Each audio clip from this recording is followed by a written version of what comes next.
not. For thou hast made the happy earth thy heaven, filled it with cursing cries and deep exclaim. If thou delightst to view thy hidden deeds, behold this pattern of thy butcheries. I did not kill your husband. Why then, he is alive? Nay, he is dead. And let him thank me that thought to send him to heaven. For he was fitter for that place than earth. And thou art fit for any place but hell. Yes, one place else, if you will hear me name it. Some dungeon. Your bedchamber.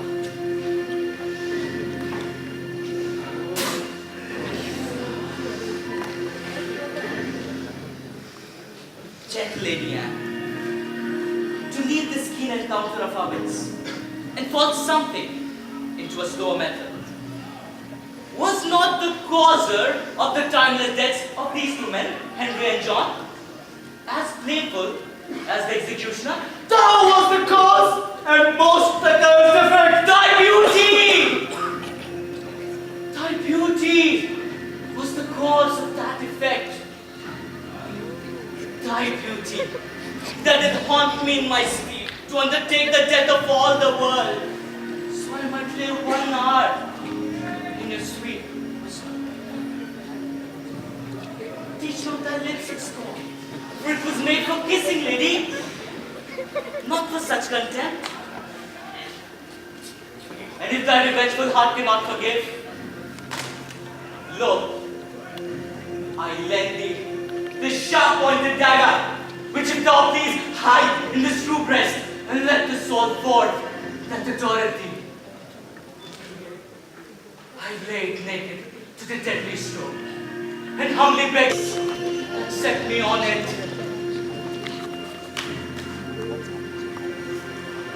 Take up the sword again, or take up me. Though I wish thy death, I will not be the executioner. Then let me kill myself, and I'll do it. I have already. That was in thy rage. Speak it again, and even with the word, this hand, which for thy love, to kill thy love, will for thy love, kill a far truer love.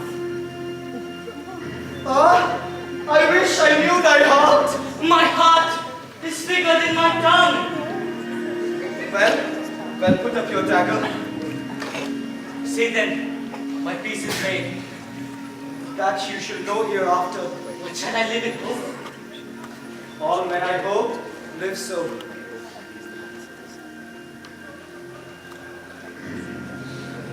Vouchsafe to wear this ring. It's not to give. Look how this little ring encompasseth your finger. Even so thy breast encloseth my poor heart. For both of them are thine. Let me But since you teach me how to flatter you, imagine I said farewell already. Sirs, take up the corpse.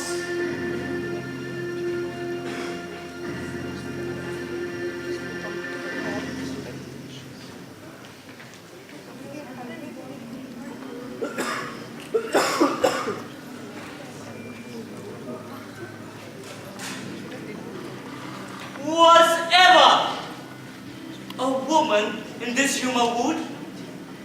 Was ever a woman in this human one?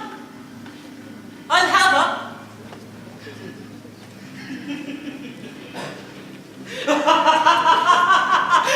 But I will not keep her long.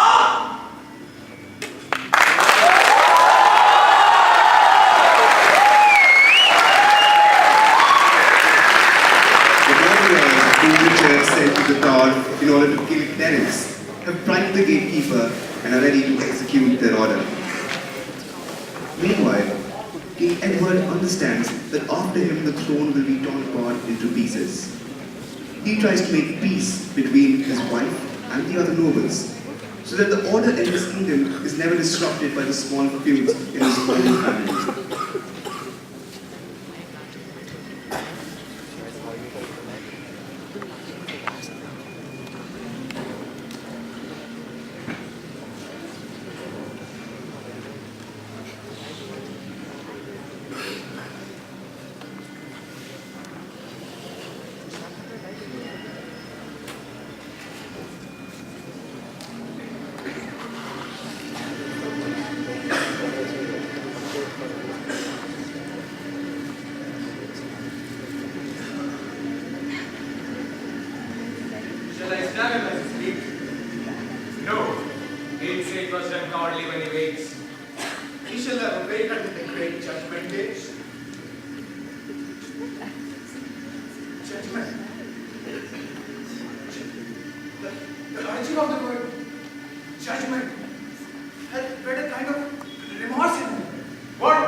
can save us. I thought thou hadst been resolute.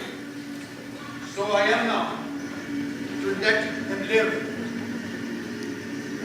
I'll go back to Lord Richard and tell him so. At least a little. Some certain depths of conscience are yet within me. Remember the reward was at each done. Jesus, he died. I had forgotten the reward. Where is thy conscience now? Lord Richard's words. Boys, now have I done a good day's work. You, Pierce, continue this united league. I every day expect an embassage from my Redeemer to redeem me hence, and more in peace my soul shall part to heaven, since I have made my friends at peace on earth. Madam, yourself is not exempt in this. Nor you, Buckingham. You have been factious one against the others. Wife, love Lord Hastings. Let him kiss your hand, and what you do it unfeignedly.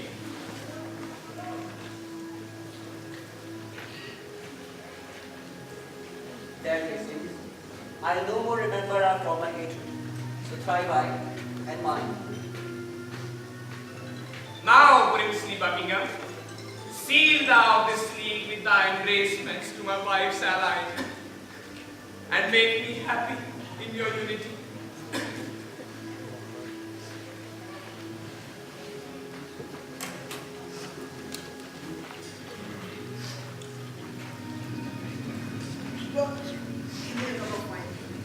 You shall have wine enough, my lord. In God's name, what art thou? A man, as you are. We are here to Pardon me? You scarcely have the heart to tell it, and therefore cannot have the heart to do it. Wherein, my friends, have I offended you? Offended us? You have not. But the king. I shall be reconciled to him again. He is my brother, and I love him well. If you are hired for need, go back again. For I send you to my brother Richard, who will reward you better for my life than Edward for the tidings of my death. my lord. You are deceived. Your brother Richard hates you. Tis he that sends us here to destroy you. It cannot be. It cannot be. For if he were my fortune and hugged me in his arms and swam with sobs, he would set me free. So he doth, when he delivers you from this earth's thraldom to the joys of heaven. Make peace with God, or you must die.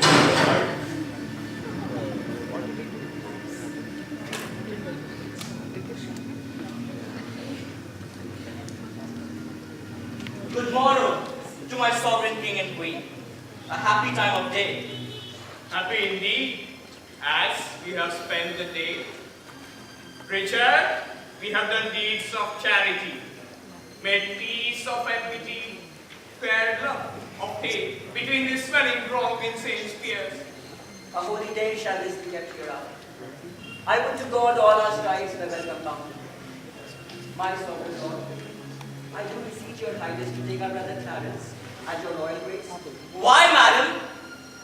Have I offered love for this? To be so flouted in the royal presence? Who knows not that the gentle duke is dead? Is Clarence dead? But the order was reversed. But he, poor man, died of your first order. Some tardy cripple, fearing the reversed order, came too late just to see him buried. Brother Clarence is no more. Have I yet done to do my brother's death? My brother killed no man. His fault was thought, and yet his punishment was bitter death. But for my brother, not a man would speak, nor I, ungracious, speak unto myself for him, poor soul. The proudest of you all have been beholden to him in his life, yet none of you would once beg for his life. Oh God, I fear that justice will take hold on me and you and mine and yours for this. Ah, My lord, poor Clarence! My lord!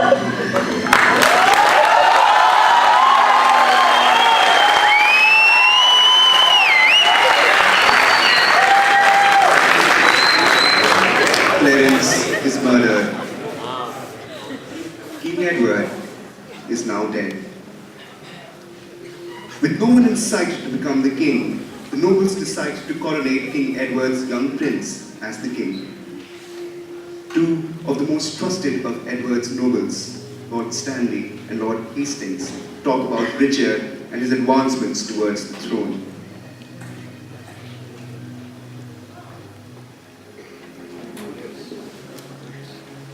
It's a reeling world indeed, my lord. And I believe shall never stand upright until Lord Richard wear the garland of the realm. How wear the garland? Dost thou mean the crown? Aye, my lord. Have this head of mine cut from my shoulders before I see that crown so foul misplaced. But canst thou see that he doth aim at it? Aye, on my life. The fool thinks he hopes to find you upon his party for the gain thereof. Gods know I shall never do it, not unto my death. now my lord, what shall we do if we perceive that Lord Hastings does not comply with our complaints? Chop off his head. Something we will determine. And look, when I'm king, claim thou of me the earldom of Hereford and all the movables, whereof the king, my brother, was possessed. I claim that promise at your grace's hands, my lord. And look to have it yielded with all kindness. Come, let us sup betimes, so that afterwards we may digest our complots in some form.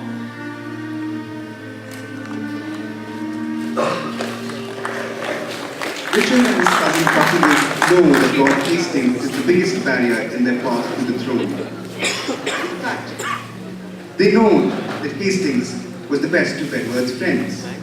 They were so close that as young men they shared the same mistress, Strumpet Shore. Richard decides to use this information to his advantage.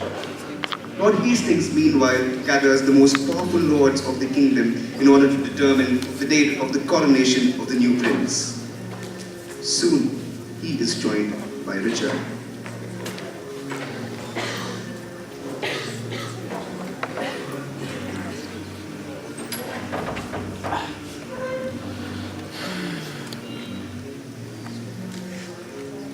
Now, noble peers, the cause why we are met is to determine of the coronation. Gods may speak.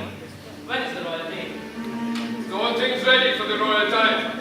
It is a possible day. Tomorrow. Who knows the Lord Protector's mind herein, who is most